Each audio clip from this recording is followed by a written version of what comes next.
Hey guys, this is Rachel. Welcome back to my channel. So for today's video, I'm going to talk about the 8 things in which people say about Japan, but I don't think it's necessarily true. Oh, there's more to it than what's being said. Before I get into that though, just a disclaimer, I make these videos not to discourage people from going to Japan. It's to compare and to educate people who are interested in Japan so that they can prepare themselves when they do make the move. So please don't yell at me for complaining. I'm not really complaining. Well, I guess I am complaining, but not in a way as in change, change from me, I'm the boss of the world. But more like, hey, be prepared. You have to deal with these things when you go there. And it's better to know beforehand than to know, to get a shock after, in my opinion. And I'm sorry if my voice is annoying, I can't help it. There's nothing I can do about my voice if you don't like it and you find it annoying, what do you want me to do? I think it's just me that you hate, and if that's the case, don't watch it. You can't please everybody. But anyways, let's get started. Number 1, fruits are expensive. You've probably seen a lot of YouTube videos talking about or showing you some really expensive fruits that Japan has. Yes, Japan do sell fruits that are really expensive, but that's only if you want your watermelon in a love heart shape, or your rock melon in a square shape, or bananas with edible skin. Yes, there are actually bananas with edible skin. But fruits at the supermarket for daily groceries, they're priced pretty reasonable. Like apples for $1, $1.50, oranges a bag of 6 for a few dollars. Bananas are really cheap. Pineapples and persimmons in season are really cheap. When in season are really cheap. And vegetables are really cheap as well. So it is true that Japan do sell fruits that are really expensive, but that's for the really, really rich people, and they're usually bought as gifts to other people. And the fruits that you would eat for yourself and your family, you'd get them at the supermarket, and they're just like any other supermarkets around the world, I think. I get fruits all the time, and you know what?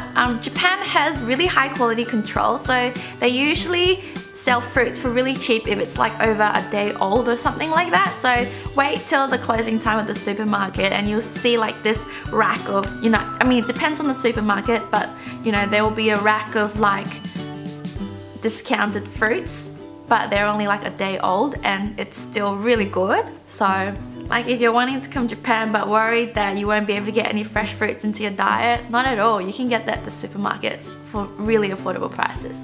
Yes. Number 2, trains are always punctual.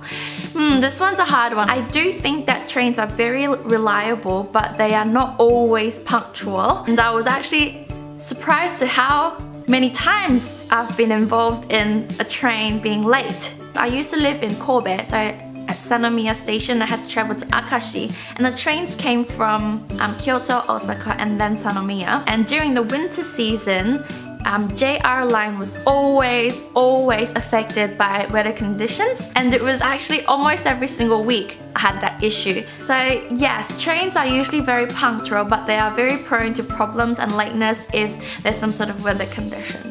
Number 3, this one's a bit of a... so before I went to Japan, I was told that eating while you're walking is, a taboo. You're not supposed to do that in Japan. But in Osaka, everybody does it. When I was at uni, students would walk to their classes eating a bread or something.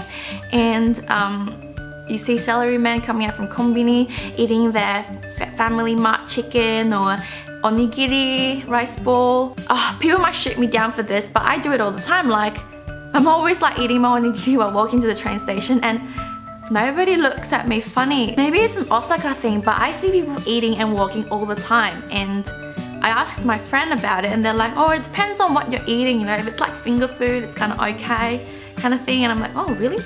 I don't know. I don't know what's real and what's not, but I do see a lot of people walking and eating in Osaka. Let me know if you've seen people walking and eating at the same time in Japan. Tokyo is probably more strict with walking and eating. They actually have signs, don't walk and eat. I don't remember even seeing a sign in Osaka telling you not to walk and eat at the same time. 4, Japanese people have a really healthy diet. yes and no. I do believe in the general picture. They do eat a lot of vegetables and not so much meat. So when I was working in Japan, I got to work with little kids. I got to see what little kids eat for lunch. And in the bentos, it was just like, okay, there were rice, fresh rice, but then the rest was just processed foods, fried foods, and frozen foods. And I just thought, that's not very healthy at all. I don't feel like parents feed their kids well.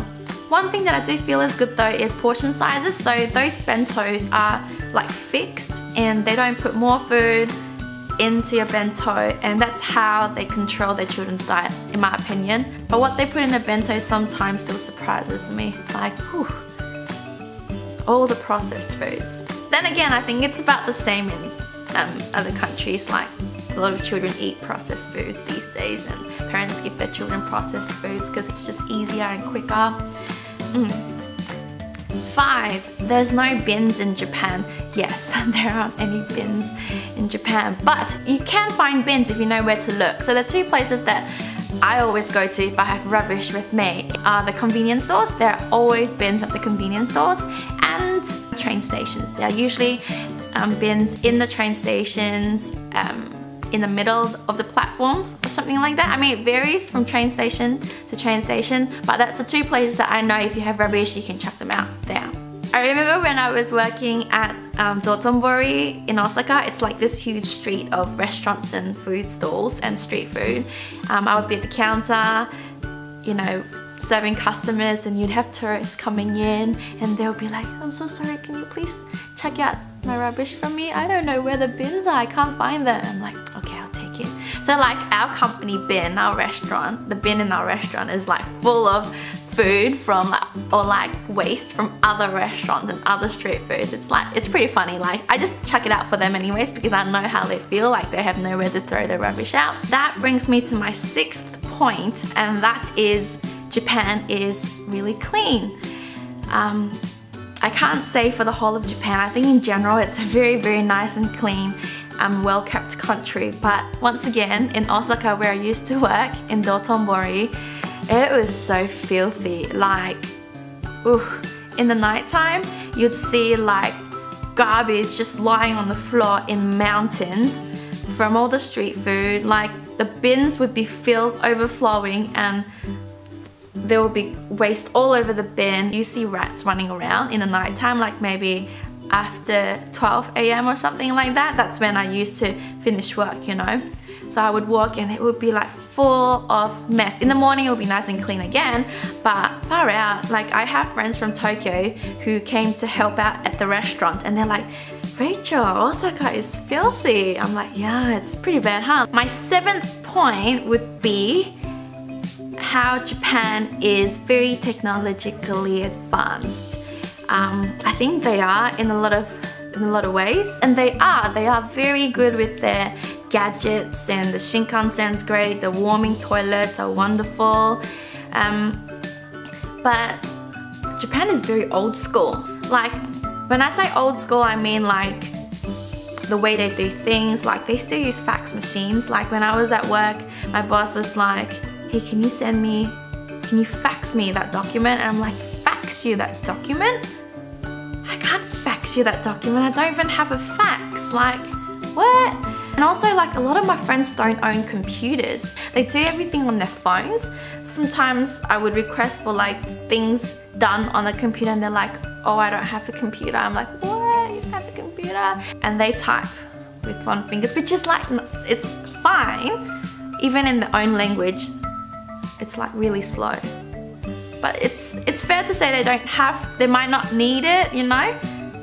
But it's just mejafushi. It's like really fascinating to me, like, whoa. I remember in my school, we had to do compulsory IT classes, and that was just going through how to use Microsoft Word, Microsoft PowerPoint, Excel, and stuff like that. I was like, what? I already learned this when I was in high school. Why are we doing this when I'm 20? I'm like, what? So it's very old school. Like, everything still has to be handwritten in school. You don't type up essays. And that brings me to my last point, my 8th point, which is Japan has Wi-Fi everywhere, so you don't have to worry about internet when you go there.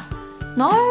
No, I don't know where you guys get that. Like, I think Korea has that maybe, like free Wi-Fi everywhere, or maybe like good access to Wi-Fi. In Japan, it's so hard to get free Wi-Fi. If you don't have internet, you're like, you can't get anywhere. Yeah, so it's really important that when you do come to Japan that you actually prep yourself in some way in getting Wi-Fi, like get portable Wi-Fi or do some sort of deal with your mobile phone in your own country. Alright, so that's it for this video. Share with me in the comment section if there was something that you were told about Japan but realized otherwise when you actually went there, or just any comments in general, I guess. Anything but my voice, because there's nothing I can do about my voice. Okay? Thank you! Bye!